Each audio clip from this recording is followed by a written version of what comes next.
President Packer, we're all looking forward to the 98 version. Président Packer, qui a hâte de voir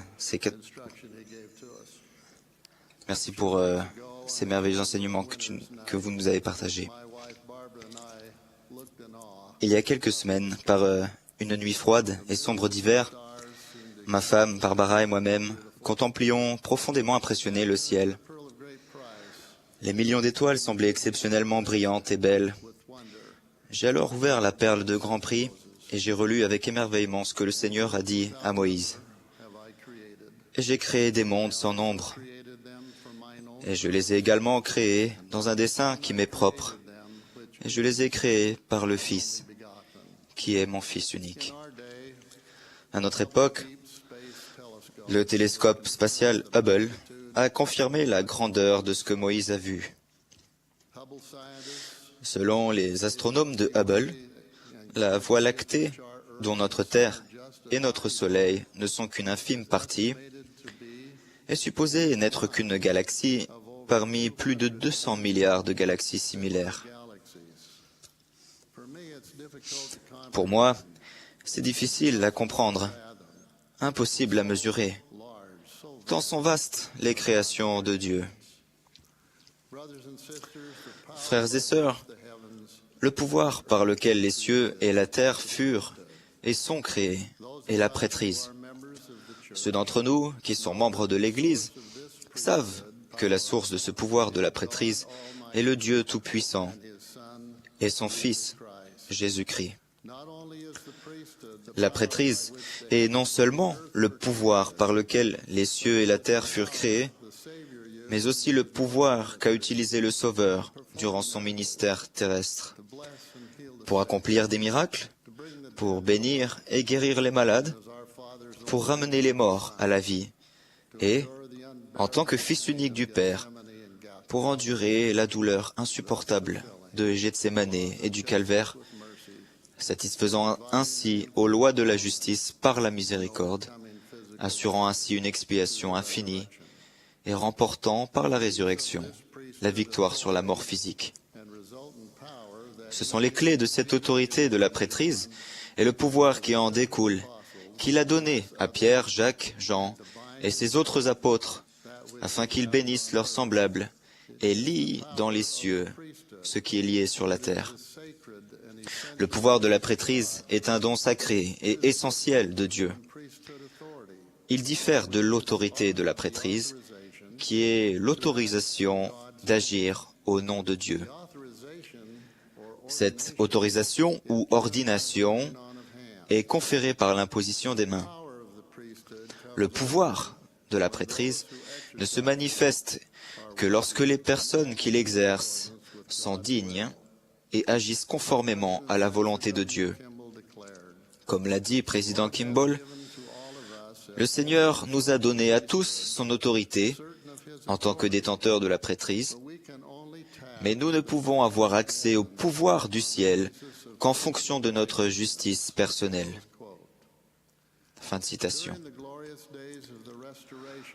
Pendant les jours glorieux du rétablissement et du retour de l'Église de Jésus-Christ dans le monde d'aujourd'hui, Jean-Baptiste, Pierre, Jacques et Jean, Moïse, Élias et Élie sont venus sur terre et ont rétabli par l'intermédiaire de Joseph Smith, le prophète, toutes les clés et toute l'autorité de la prêtrise pour l'œuvre de Dieu en ces derniers jours. C'est par ces clés, cette autorité et ce pouvoir que l'Église de Jésus-Christ est organisée aujourd'hui, avec, à la tête, le Christ, qui dirige son prophète vivant, Thomas S. Monson, assisté d'apôtres dûment appelés et ordonnés. Dans le grand plan doté de prêtrise de notre Père Céleste, les hommes ont la responsabilité sans égale d'administrer la prêtrise, mais ils ne sont pas la prêtrise. L'homme et la femme ont des rôles différents, mais d'égale importance. Tout comme une femme ne peut concevoir un enfant sans un homme, De même, un homme ne peut exercer pleinement le pouvoir de la prêtrise pour fonder une famille éternelle sans une femme. En d'autres termes, dans la perspective éternelle, le pouvoir de procréation et le pouvoir de la prêtrise sont tous les deux détenus par un mari et sa femme. Et, en tant que couple, un homme et une femme devraient s'efforcer de suivre notre Père céleste. Ils devraient être focalisés sur les vertus chrétiennes que sont l'amour, l'humilité et la patience, dans leur recherche des bénédictions de la prêtrise pour eux-mêmes et pour leur famille. Il est crucial que nous comprenions que notre Père céleste a fourni à tous ses fils et à toutes ses filles le moyen d'accéder aux bénédictions du pouvoir de la prêtrise et d'être fortifiés par elle. Au centre du plan de Dieu pour ses enfants d'esprit se trouve sa propre déclaration. « Voici, mon œuvre et ma gloire, réaliser l'immortalité et la vie éternelle de l'homme. » Dans une révélation accordée à Joseph Smith le prophète, à la section 81 des Doctrines et Alliances, le Seigneur explique que le pouvoir de la prêtrise doit être utilisé pour aller au secours des faibles, fortifier les mains languissantes et affermir les genoux qui chancellent. Il dit aussi, « Et en faisant ces choses, tu feras le plus grand bien à tes semblables et tu promouvras la gloire de celui qui est ton Seigneur. » En réfléchissant à l'idée d'aller au secours des faibles, de fortifier les mains languissantes et d'affermir les genoux qui chancellent, je me souviens d'une délicieuse enfant de 7 ans qui montrait à son grand-père un plant de tomates qu'elle avait semé pour son projet de 2e année d'école élémentaire. Elle expliquait que d'une minuscule semence germerait une plante. Et si la plante était soignée, elle produirait beaucoup de tomates, portant chacune beaucoup de semences.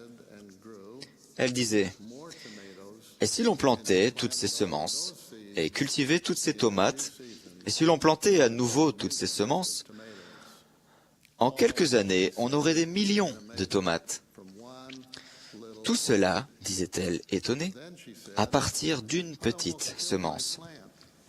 Mais ensuite elle a dit, « J'ai failli tuer ma plante. Je l'ai laissée dans une pièce sombre et j'ai oublié de l'arroser.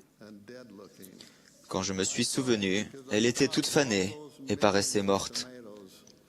J'ai pleuré en pensant aux millions de tomates qui ne pousseraient jamais. » Elle était toute contente de raconter à son grand-père le miracle qui s'était produit. Elle a expliqué. « Maman a dit que la plante n'était peut-être pas morte. Peut-être qu'elle avait juste besoin d'eau et de lumière pour être ramenée à la vie. Et elle avait raison. J'ai arrosé la plante et je l'ai mise près de la fenêtre pour qu'elle ait de la lumière. Et devine, a-t-elle demandé. Elle est revenue à la vie, et maintenant elle va faire pousser des millions de tomates. » Son petit plant de tomates, plein d'un tel potentiel, mais si affaibli et fané par de la négligence involontaire, a été fortifié et ranimé, simplement grâce à de l'eau et de la lumière donnée par les mains aimantes et attentives d'une petite fille. Frères et sœurs, en tant qu'enfants littéraux d'esprit de notre Père céleste aimant, nous avons un potentiel divin illimité. Mais si nous n'y prenons pas garde, nous pouvons devenir semblables au plant de tomates fanées.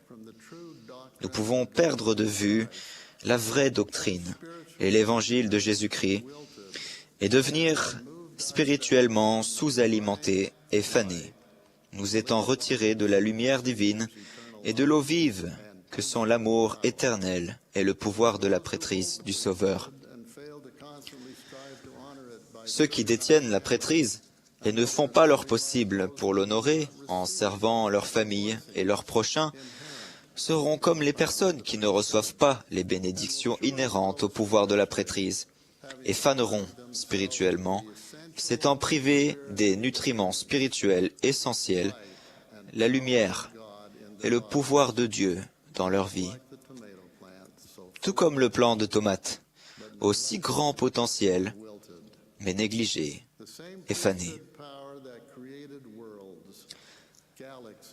Le même pouvoir de la prêtrise qui a créé des mondes, des galaxies et l'univers peut et devrait faire partie de notre vie pour secourir, fortifier et être une bénédiction pour notre famille, nos amis et notre prochain. En d'autres termes, pour faire les choses que ferait le Sauveur s'il œuvrait parmi nous aujourd'hui. Et l'objectif fondamental de ce pouvoir de la prêtrise est de nous apporter des bénédictions, de nous sanctifier et de nous purifier afin que nous puissions demeurer ensemble en famille, dans la présence de nos parents célestes, liés par les scellements de la prêtrise, pour participer à l'œuvre merveilleuse de Dieu et de Jésus-Christ, en faisant croître éternellement leur lumière et leur gloire. À cette fin, il y a quelques mois, j'ai eu l'occasion de participer à la réalisation d'une présentation sous forme vidéo pour la formation mondiale des dirigeants intitulée « Fortifier la famille et l'Église grâce à la prêtrise ». Ce DVD novateur et instructif est traduit en 66 langues. Il enseigne comment le pouvoir de la prêtrise peut apporter des bénédictions, dynamiser et redynamiser notre vie, la vie de notre famille et la vie de tous les membres de l'Église.